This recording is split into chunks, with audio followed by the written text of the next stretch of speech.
Halo,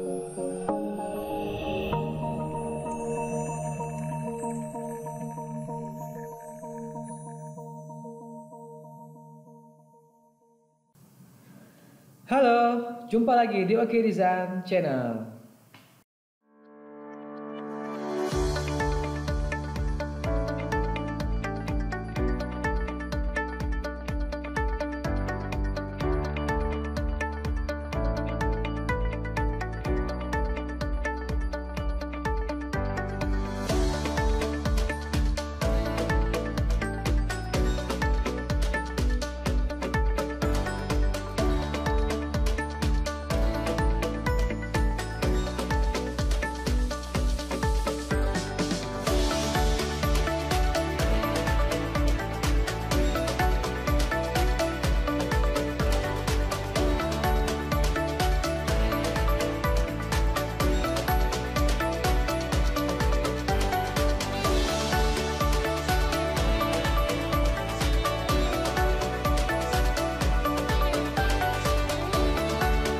Pada video kali ini kita akan kenalan dengan salah satu fundamental penting yang ada di pemrograman berorientasi objek, yaitu ada konsep yang disebut dengan polymorphism. Nah, dengan konsep ini kita bisa membuat banyak metode dengan nama yang sama. Saya ulangi, salah satu fungsinya adalah, kegunaannya adalah kita bisa membuat banyak metode dengan nama yang sama. Nah, kenapa kita perlu bikin metode dengan nama yang sama? Karena sebetulnya kadangkala pada saat kita bikin sebuah proses itu sama sebetulnya, tetapi beda pelakuannya, beda data yang mau kita proses. Sebagai contoh, misalnya kita mau mencetak sebuah isi variabel, tetapi yang jadi masalah adalah ternyata yang mau kita cetak itu berbeda tipe datanya. Ada yang bertipe string, ada yang bertipe integer. Nah, makanya kita perlu bikin beberapa metode, tapi sama fungsinya adalah sama-sama untuk mencetak, walaupun beda pelakuannya. Kemudian di dalam polymorphism ini kita bisa menggunakan, ataupun nanti kita kenalan dengan dua buah model metode. Ada yang disebut dengan metode overloading dan juga ada yang disebut dengan metode overriding. Nah, sekarang langsung saja kita lihat contoh penggunaannya di dalam program. Dan tentu saja untuk programnya kita akan menggunakan aplikasi Intellis IDEA dengan bahasa pemrograman Kotlin. Nah, untuk yang pertama kita lihat dulu yang konsep yang overloading. Di sini sudah saya siapkan ya, sebelum sana ini sudah saya siapkan ada dua buah file. Yang pertama yang bernama test overloading nama filenya, yang kedua adalah test overriding. Jadi ini akan saya tunjukkan perbedaan dari konsep kedua metode ini dalam konsep ataupun bentuk polymorphism. Nah, di sini sudah ditunjukkan ada satu buah kelas bernama kelas mahasiswa 12 sebagai contoh ya. Kemudian di dalamnya sudah ada atribut ataupun properti dan juga ada function ataupun metode. Yang ingin jadi saya fokuskan adalah kita bisa lihat ke bagian metodenya ataupun functionnya. Kita lihat di bagian functionnya dari fun ini ya. Lihat di sini ada fungsi pertama yang bernama tampil. Ini yang pertama. Yang kedua ada juga yang namanya metode tampil. Yang ketiga juga sama, ada namanya metode tampil. Dan yang keempat juga sama, ada namanya metode tampil. Nah, inilah yang disebut dengan metode overloading. Jadi dalam konsep object oriented kita bisa bikin metode dengan nama yang sama seperti ini contohnya ya. Kita bikin sama-sama ada 4 buah metode bernama tampil. Cuma yang jadi perbedaannya adalah setiap metode ternyata punya beda ataupun nggak sama parameternya. Contohnya yang pertama ini murni nggak ada parameternya. Yang metode yang kedua ada satu buah parameter bertipe string. Yang ketiga ada satu buah metode bernama tahun yang tipenya adalah integer, dan yang keempat ada satu buah metode bernama tampil dengan 2 buah parameter. yang sama-sama bertipe string. Jadi inilah yang disebut dengan perlakuan yang berbeda. Jadi syaratnya kita bisa bikin 4 buah metode dengan nama yang sama atau lebih dari satu metode dengan nama yang sama, tetapi syaratnya harus dibedakan jumlah perlakuannya ataupun jumlah parameternya. Nah, ini berguna nanti pada saat kita jalankan di objek menggunakan di kelas utamanya, dia akan bisa langsung memilih ya. Sebagai contoh di sini sudah disiapkan ada satu buah objek bernama MAS1 dari kelas mahasiswa 12. Dan di sini kita bisa lihat kita sudah contohkan ada 4 buah sintak program, yang mana keempat sintak ini fungsinya adalah untuk memanggil metode tampil. Tetapi bisa dilihat ternyata di sini ada perbedaannya masing-masing ya.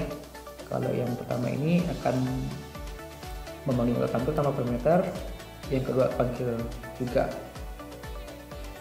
tapi dengan satu buah parameter, yang ketiga kita buat dengan satu buah parameter tapi tipenya adalah integer, dan yang terakhir adalah satu buah parameter, yang keempat kita akan sintak programnya memanggil metode dengan 2 buah parameter. Nah, dari keempat ini nanti secara otomatis sama sintak programnya dia akan langsung mencari mana metode yang sesuai. Sebagai contoh, untuk yang pertama dia pasti akan mencari yang tanpa parameter. Yang kedua, dia akan mencari metode dengan satu buah parameter bertipe string. Yang ketiga, memanggil metode tampil yang menggunakan tipenya integer, dan yang keempat, memanggil metode tampil yang tipenya adalah menggunakan 2 buah parameter bertipe string. Jadi ini secara otomatis akan dibaca oleh si objek, oleh si compilernya, dan tidak akan tertukar. Jadi inilah maksud dari model overloading ya. Jadi satu buah kelas bisa kita bikin dengan nama metode yang sama, tapi syaratnya harus beda perlakuannya, yaitu jumlah parameternya yang sama. Ini kalau kita jalankan, disarankan di sini, kita coba saja jalankan.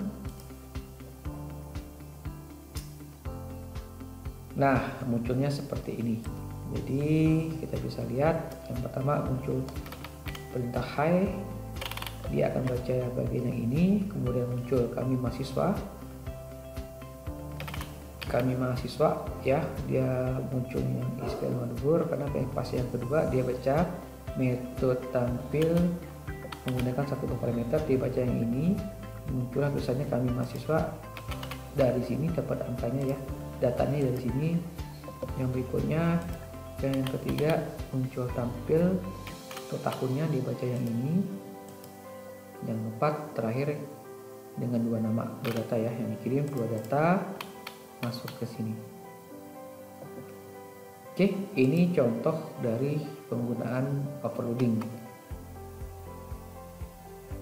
Nah, sekarang saya tunjukkan contoh yang kedua, yaitu overriding. Nah, untuk overriding sebetulnya ini sama prinsipnya, cuma perbedaannya adalah untuk overriding ini khusus digunakan pada konsep inheritance ataupun turunan. Jadi saya ulangi, baik overloading ataupun overriding sama-sama fungsinya adalah kita bisa membuat lebih dari satu metode dengan nama yang sama, tapi bedanya adalah untuk overriding dipergunakan pada prinsip inheritance. Sekarang langsung saja saya tunjukkan yang overridingnya. Kita bisa lihat di sini. Nah, di sini ya, sebagai contoh ada 2 buah kelas ya. Ada 2 buah kelas. Yang pertama namanya kelas judul, yang kedua bernama kelas nama. Kemudian kita bisa lihat kelas judul di depannya ada keyword open, ini artinya adalah superclass.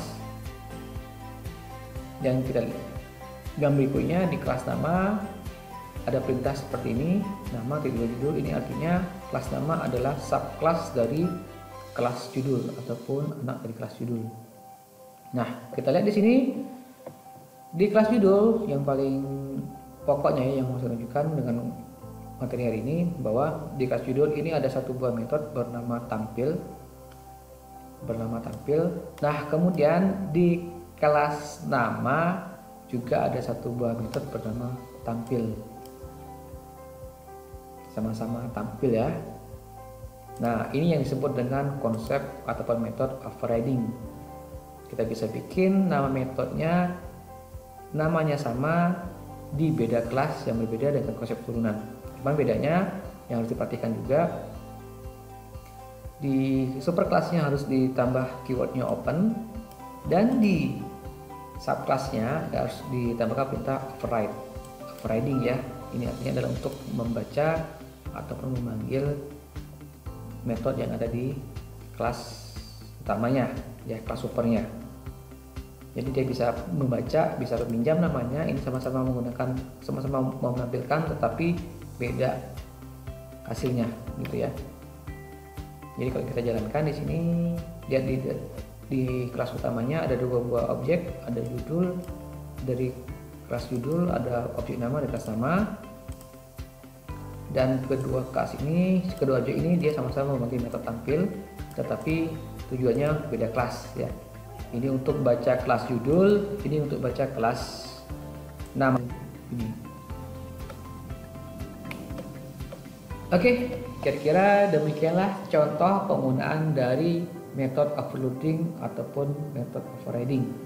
Jadi pada prinsipnya adalah ini berfungsi supaya kita bisa membuat metode dengan nama yang sama tapi beda perlakuannya.